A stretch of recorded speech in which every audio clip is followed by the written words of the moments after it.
0917-0288. Samantala po, ang ating text line ay 0917-798-8910. Naman po ang inyong pinagkakabalahan. Samahan po ninyo kami hanggang alas 10 sa pagtatanghal ng balita, impormasyon at mga isyong may kinalaman sa bayan.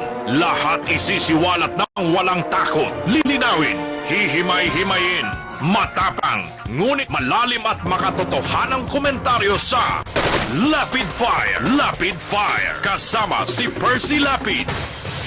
Ang balitang ito ay hatid sa inyo ng Hataw. Number 1 sa balita, basta tabloid, Hataw.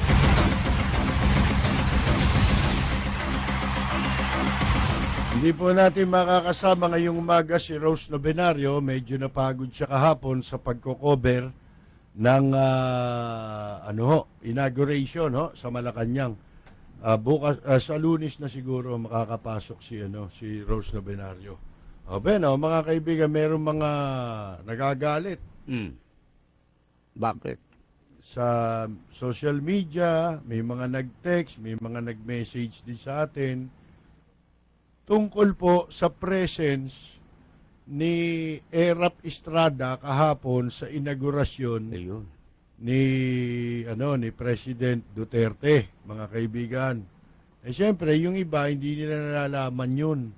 Bakit nandun si Estrada? Siguro, kaya naimbitahan doon si Estrada bilang isang dating Pangulo ng Bansa. Dahil nandun si FBR. Gano'n naman talaga sa mga inaugurasyon na nagdaan. Inaanyayahan doon kung sino yung mga naging presidente. Pero ako, kay isa nung mga nagtatanong, bakit nandun si Erap? Ayun. Yun nga, dahil sa bago siyang presidente, o dati siyang presidente. Pero kahit na mga kaibigan bakit iniimbitahan pa si Erap? Di ba sa mga nakaraang administrasyon, ito si Pinoy, lagi nandun si Erap mga kaibigan. Bakit natin dapat questionin? Dapat ito, hindi na inimbita ito.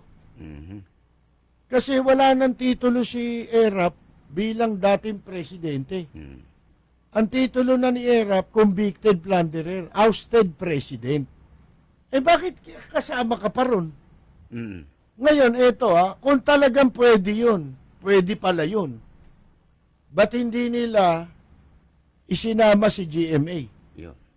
Yan, hindi pa. Pwede mo namang palabasin si GMA sa kulungan Oo. Imbitahin mo para doon lang sa occasion na yun. Kasi binibigyan siya ng parlo, di ba? Oo. Sa ibang mga occasion.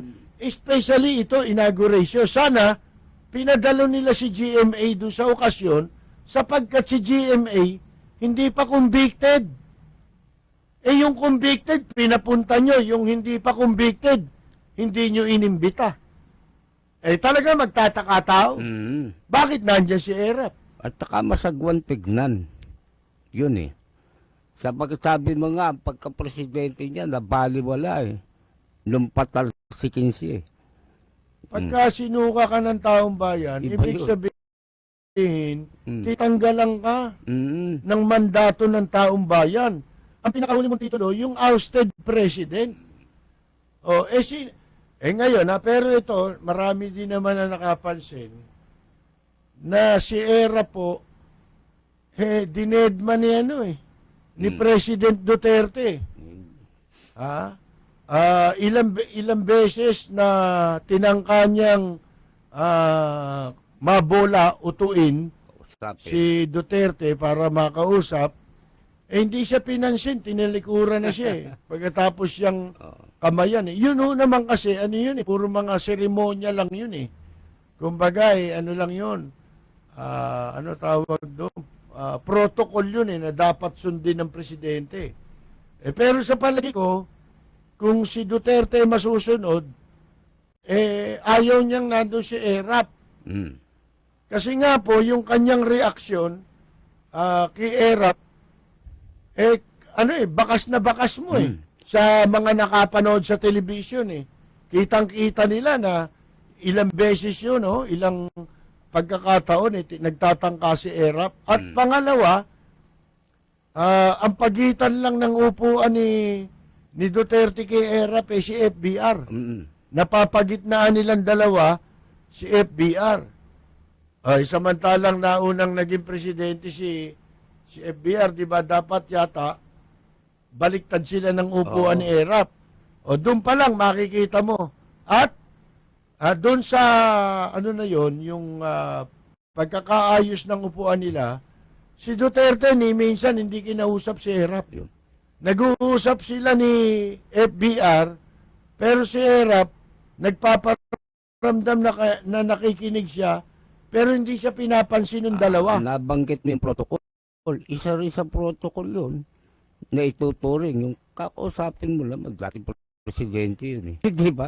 O, si FBR nga, kinakausap niya eh. Basta gano'n, kung kayo nagmasid hapon doon sa siguro ulitin naman sa mga television niyan, balikan niyo yun, tignan ninyo ilang beses tinangka ni ERAP na kausapin si Duterte, hindi siya pinansin ni Duterte. Iba ang iba ang dating kay ERAP ni Duterte. At si ERAP naman habang nanunumpa at nagtatalumpati, medyo dinadaanan ng kamera si ERAP. Ang reaksyon, makikita mo yung bakas na bakas ang pagiging inggitero ni ERAP. Inggit na inggit si ERAP sa pagiging pagkakapanalo, pagkakapangulo ni Duterte kahapon, makikita ninyo. Para bang napakasama ng loob niya na merong isang popular na presidente na katulad ni Duterte. Akala niya kasi siya lang ang meron nun dati. Ayaw niya magkakaroon ng ibang presidenteng ganon, mga kaibigan. So, eto ho. At saka, daman-daman natin na lahat ng sinasabi ngayon ni Duterte at nung bago pa siya makapanumpa, lahat po ng mga gustong iwasto ni Presidente, tatamaan lahat si ERAP eh. Yung laban sa kriminalidad, tatamaan si ERAP. Alangan naman pabayaan ni Duterte na ganyan lang ang Maynila na puro vendor sa Divisoria, pati Karsada.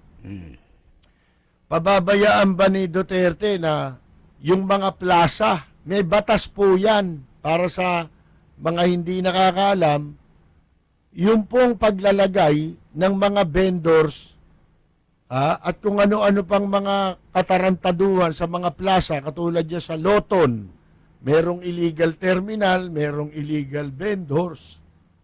Ano ho yan? Labag sa batas yan. Bawal. Sabi nga ni Duterte, alam ko ang batas.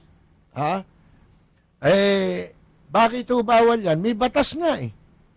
Ipinagbabawal sa batas, iyang mga ganyang klase ng lugar, katulad ng plaza, yan o, kung tawagin beyond the commerce of man. Hindi ka pwede magtayo dyan ng anumang pagkakakitaan mo. Kaya nga nung panahon ni Mayor Lim, may mga nagpapanukala, tayuan ito ng ganyan, itong lagyan ng mga tiyangge. Aba, hindi pwede. Sapagkat yan beyond the commerce of man. Meron mga lugar na ganyan, designated areas na ganyan. Katulad ng mga liwasan, mga plaza. Dyan sa Maynila, papayagan ba ni Duterte yang si Bonifacio pinaliligiran ng mga vendors? Pagka magpapasko, magtatayo ka ng perya. Sa paanan ni Bonifacio, nilalagay ninyo. Kundi kayong mga salaula at mga walang galang. Si Duterte, hindi mo pwedeng gawin yan kasi makabayan yan Alam mo yung mga quotation, nagsalita si Duterte ng tungkol sa mga sinabi ng ng mga leader sa Amerika. Sino ba yun? Sino yung keynote ni Duterte? Yung, hindi ko malamang, Abraham Lincoln yata. May sinabi siya. Alam nyo, ang isang makabayan na presidente kamukha ni Duterte, makabayan yan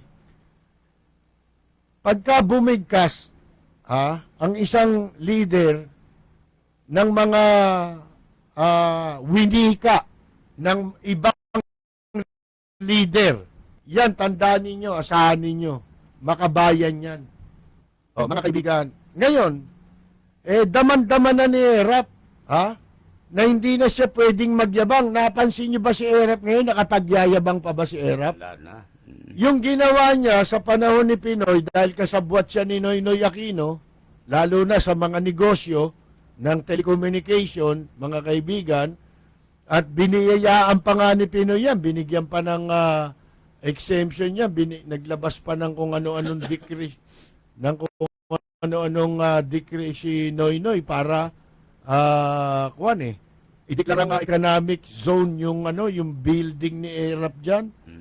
Yun, dapat pawalang bisa ni Presidente Duterte. At huwag kang luluko-luko, Erap, kasi anumang oras na meron kang nakita ng Administrasyon Duterte, minilabag kang batas, baka hindi mo nalalaman na pwede kang pabalikin ni Duterte sa kulungan. At pwede niyang kansilahin yung ipinagmamalaki mo na pardon. Na sinang-ayunan ka pa ng Kwarta Suprema. Huwag kayong magmalaki, kayong Kwarta Suprema. Hindi ko mo pinayagan nyo si Erap kahit nalabag sa batas na sinasabi ninyong maring makatakbo muli, abay hindi pa natatapos doon.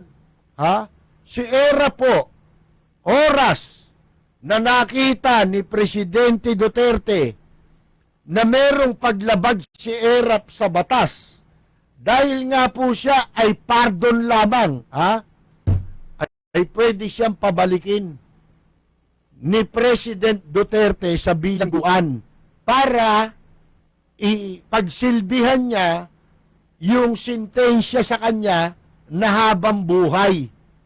Yan ang tandaan ninyo, kasi yung mga hinahatulan, ang hinahatulan, di ba katulad nila, binigyan ng pardon. Ang pinapardon ho doon, hindi yung kasalanan. Ang pinapardon lamang doon ay yung sentensyang kulong.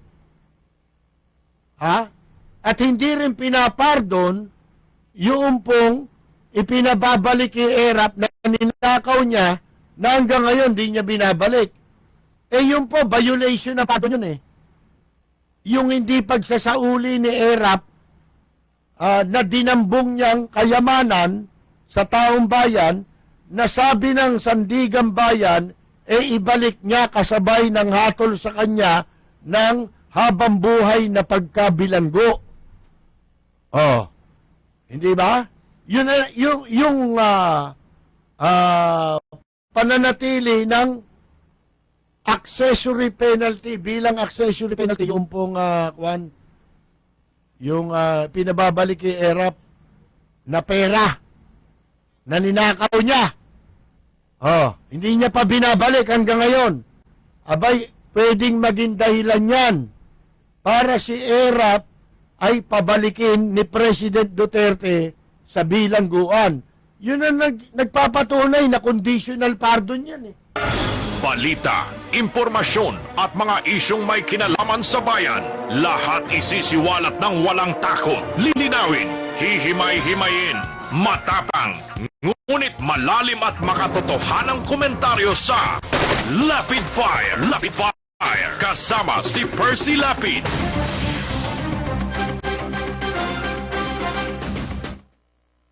Mukhang nawala at yabang ni Erap Nawala. Ito, dito, yung yabang niya nung kay Pinoy. Natatandaan niyo ba na idineklara nila yung container, yung tungkol sa mga container truck ban. Mga kaibigan. Di ba walang magawa si Panot? Wala. Kahit na yung gustong pairali ni Erap, ordinansa lang. Sila lang yun. Mas mataas ka ba sa presidente? hindi ano yan, no? Chope. Mm. Yan si Noynoy Aquino. Ano nagawa? Hindi ako dapat pumayag dun eh. Mm. Yun lamang, oh. Yun. Naigit ni Erap yun na walang nagawa ang Malacanang. Ang katunayan, tinulungan pa nilang ma-implement eh. Tumagal pa yun. Ipinadala pa nila si Andres eh. Oo. At sila nag-adjust sa Metro Manila, kamukayang Hindoropot na si Tolentino at saka yung Almendras na yun, sila ang gumawa ng adjustment para maituloy yung truck ban. Samantalang nangingikil sila ng pera sa mga truck. Ewan ko kung maipagpapatuloy pa ni Erap yan. Hindi Braque Duterte yan. Hindi yon. Subukan natin ang tapang ni Erap talaga. Matapang si Erap, di ba? Nagawa niya kay Noynoy. Ngayon, subukan natin kung hanggang kailan makapagpapatuloy yan pong mga katarantaduhan ng illegal terminal ni Ligayang Bruha dyan po sa Plaza Loton. Nagliliyap na mga komentaryo, maanghang na mga batikos. Ito ang Lapid Fire ni Percy Lapid. Lapid Fire. Tignan natin kung kayang protektahan ngayon ni Erap yung illegal terminal dyan sa Loton at saka ng mga media organization daw sila dyan sa illegal terminal. Tignan natin tapa ngayon nito si Erap tsaka nung aso niyang balimbing na si Ligaya Santos. Mga kaibigan, balimbing yan eh. Hindi alam ni Erap, yan din na nagbigay ng pondo galing sa illegal terminal, diyan kila Isko, tsaka yung mga sinasabi ni Erap na nanloko sa kanya. Ito talaga, manluloko ka rin naman kaya wala kaming pakialam kung maloko ka. Hindi na yun ang aming purpose. Kung hindi, mga kaibigan, tignan natin kung kaya pang hamunin ni Erap ang bagong administrasyon ni Pangulong Rodrigo Duterte, kung kaya niyang magpatupad ng sarili niyang batas na tinatapakan niya ang national government katulad ng ginawa niya at nagawa niya sa nakaraang administrasyon. Nagliliyap na mga komentaryo, maanghang na mga batikos. Ito ang Lapid Fire ni Percy Lapid. Lapid Fire.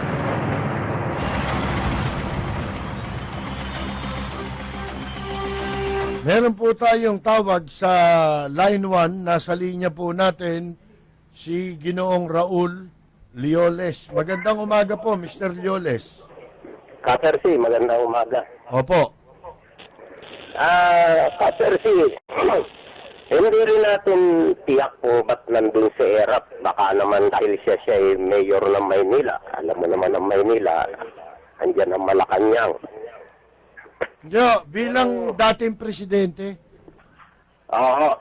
narinig naman ninyo ang acknowledgement sa kanya, President Erap Estrada. Yun lang, wala nang ibang sinabi si Duterte. Oo. Pero mayroon akong isang unique na napansin doon, Katersi. Oho. Kasi kung mapapansin mo, sa dami ng tao ron, yung katabi niya na si Ramos, pinasalamatan niya na ang papasalamat niya ay salamat dahil sa naitulong mo sa akin. Kaya ako yung Nanalo. naging presidente. Oho. Sa dami ng tao ron na nakatulong sa kanya, ba't si Ramos lang ang pinasalamatan niya? Iisipin mo, wala namang malaking na itulong sa kanya si Ramos, kundi yung advice lang, wala namang makinarya na ibigay. Yun sinabi ni Ramos, pasalamat kay Ramos para patamaan si Erap. Dahil alam naman ni Duterte na ang itinaas na kamay ni Erap noon si Puy. Tama ka, oo. Kasi ang ugali nito ni Duterte, may ugali na ito na kung mapili ka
Mga pangunahing balita at impormasyon na dapat ninyong malaman. Mga kabulukan, pasisingawin at isisiwalat sa Rapid Fire. Makabuluhan at makatotohanang komentaryo para sa kapakanan ng bayan. Ihahatid sa inyo ni Percy Lapid, Lunes hanggang Biyernes, alas 9 hanggang alas 10 ng umaga. Samahan si Percy Lapid sa Rapid Fire dito sa DZRJ 810. Hatid sa inyo ng 8 Trimedia Broadcasting Network. 8 Trimedia Pro Incorporated. This is 8 TV. What can you say in 1 minute?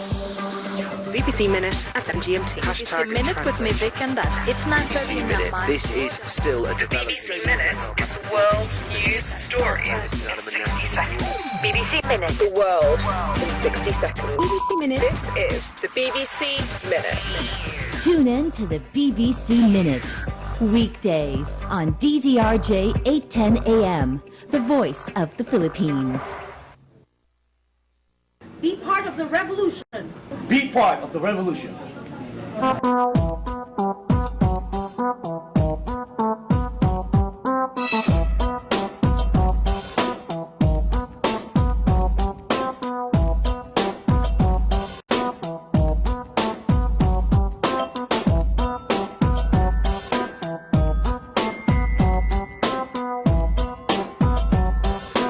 Isla Revolution, magkita-kita tayo doon.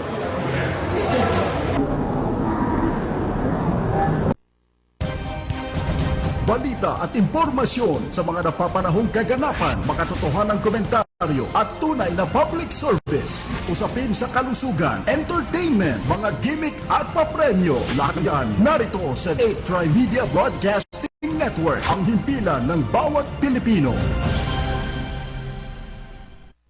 This program is brought to you by 8 Trimedia Pro Incorporated. Balita, impormasyon at mga isyong may kinalaman sa bayan, lahat isisiwalat ng walang takot, lilinawin, hihimay-himayin, matapang, ngunit malalim at makatotohanang komentaryo sa Rapid Fire. Rapid Fire, kasama si Percy Lapid.